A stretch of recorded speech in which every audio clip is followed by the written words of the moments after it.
तथागत सम्यक संबुद्ध के शिक्षाओं को अगर देखें आप तो पूरी दुनिया के लोग तथागत सम्यक संबुद्ध की शिक्षाओं को मानता है। भारत में करोड़ों देवी देवता हो सकते हैं, 36 करोड़ देवी देवताओं की कल्पना भारत के लोग करते हैं जी सर, लेकिन तथागत सम्यक संबुद्ध की वजह से यह देश विश्व गुरु कहलाता है, क्योंकि कोई भी देवी देवता यहाँ का विश्व गुरु नहीं है, बल्कि वो मोहल्ले का गुरु भी नहीं बन पाया। अगर आप देखें इन तमाम देवी देवताओं को तो ये मोहल्ले के गुरु भी नहीं बन पाए, लेकिन तथागत सम्यक संबुद्ध एक ऐसे महामानव है जो दुनिया के गुरु कहलाते हैं, विश्व गुरु कहलाते हैं। अगर विश्व गुरु कैसे कहलाते हैं, हम थोड़ी सी बात इस पर जरूर करना चाहेंगे। तथागत सम्यक संबुद्ध ने हमको जीने का मार्ग दिया। भगवान बुद्ध ने कहा कि हमें स्वर्ग नहीं चाहिए, स्वर्ग नरक भाग्य भगवान ये तमाम कल्पनाओं से परे मानते थे। ये कहते थे ये मानव को उलझाने का केवल अस्त्र शस्त्र है, स्वर्ग नरक के उलझन में डालने का। उन्हें स्वर्ग का भय का लालच दिखाओ और नरक का जो भय दिखाया जाता है, भगवान बुद्ध ने कहा कि इससे आप परे रहो। उन्होंने धर्म को कहा, उन्होंने चरित्र निर्माण की कल्पना किया।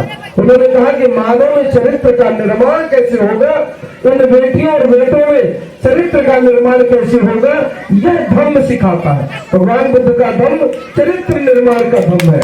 हम भगवान बुद्ध ने मानव को जीने के लिए जो देश दिया, जो आधार बनाया, वह पंचशील दिया।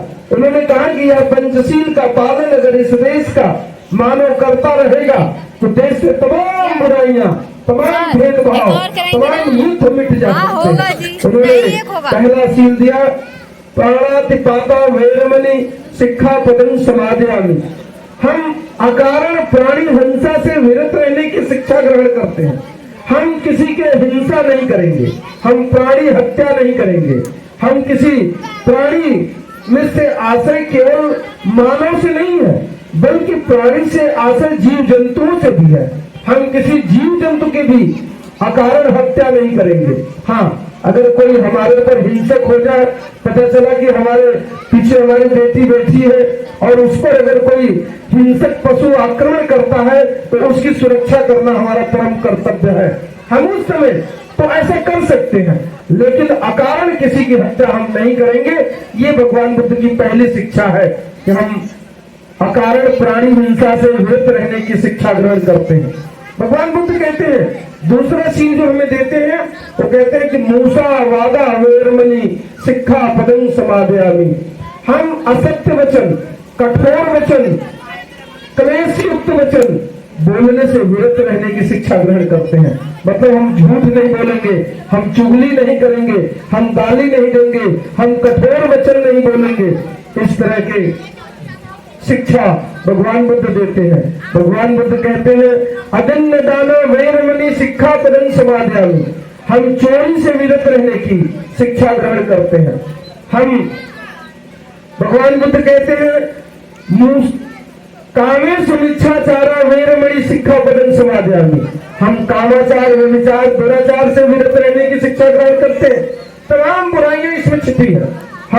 हमारे सामने हमारी बेटियां हमारे उम्र की, हमसे हमारे उम्र की तुलना में वो बेटियां जैसी बैठी है, हम उन्हें अपनी बेटियां समझे। हमारे बराबर की है, हम उन्हें अपनी बहन समझे, और हमसे बड़ी है, हम उन्हें माँ के समान समझे। अगर यह शिक्षा भगवान बुद्ध ने यह शिक्षा दिया हमें, अगर ये बात हम मान लें तो वही बात, सेम बात महिलाओं पर भी लागू होता है। अगर ये बात समाज ग्रहण कर ले तो तमाम जो दुराचार है, तमाम जो परेशानियां है, तमाम जो विवाद के कारण है, जो विवाद होते हैं समाज में, यह दूर हो जाएगा। तो भगवान बुद्ध कहते हैं अगला जो पांचवा शील भगवान बुद्ध देते हैं, और वो कहते हैं कि सुरा मेरे मज्जपमादठाना वेरमणि सिक्खापदं समादयामि।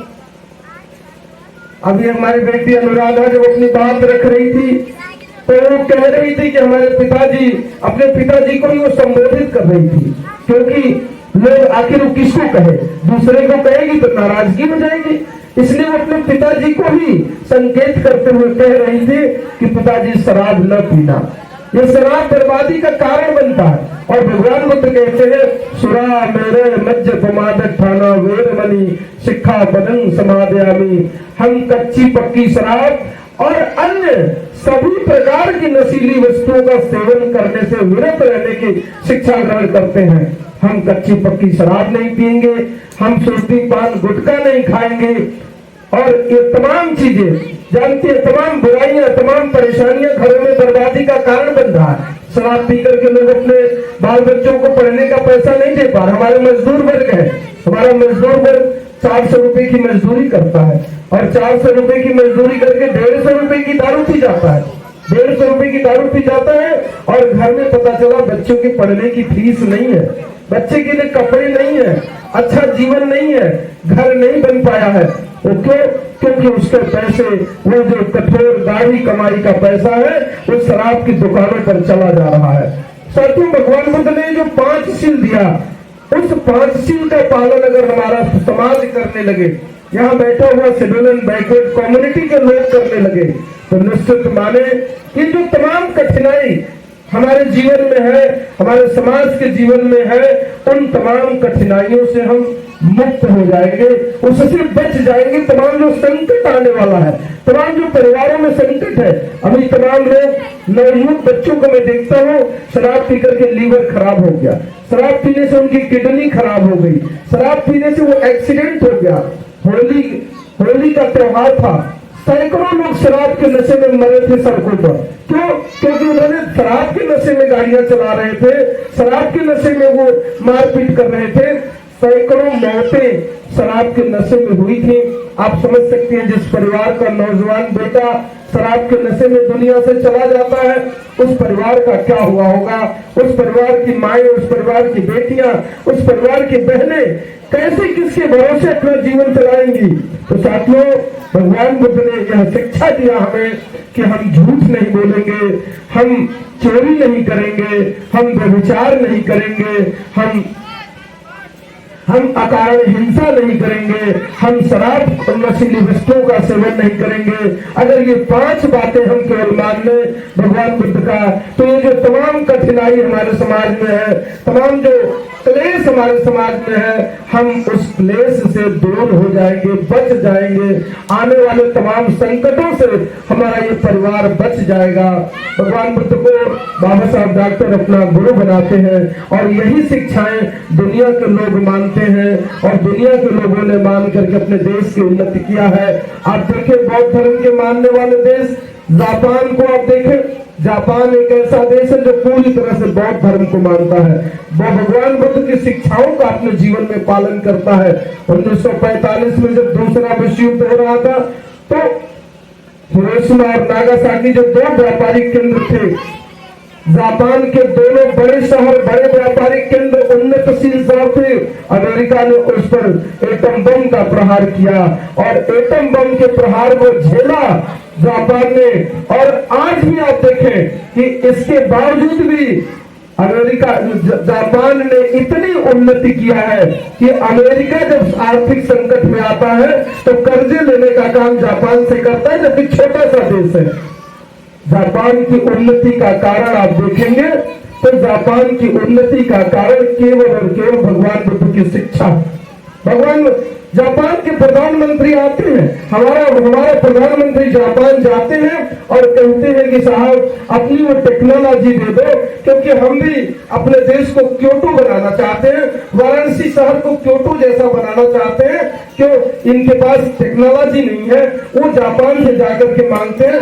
और उन्होंने त्रिपिटक दिया था, प्रधानमंत्री को त्रिपिटक भेंट किया था। उन्होंने कहा कि सभी टेक्नोलॉजी यही भगवान बुद्ध की शिक्षाओं में है, भगवान बुद्ध की शिक्षाओं को जाके भारत में मान लेना और भगवान बुद्ध के सारी टेक्नोलॉजी देश में विकास का, उन्नति का, अगर कोई भी अस्त्र शस्त्र है, कोई भी तकनीकी विद्या है, तो वह भगवान बुद्ध की शिक्षाओं में है। और उन्होंने प्रधानमंत्री नरेंद्र मोदी जी को त्रिपिटक भेंट करते हुए वापस किया था कि आप जाइए, आपको पैसे चाहिए तो मैं दे दूंगा। जापान वालों ने एक बहुत सुंदर सा हाल बनाया बनारस में। प्रधानमंत्री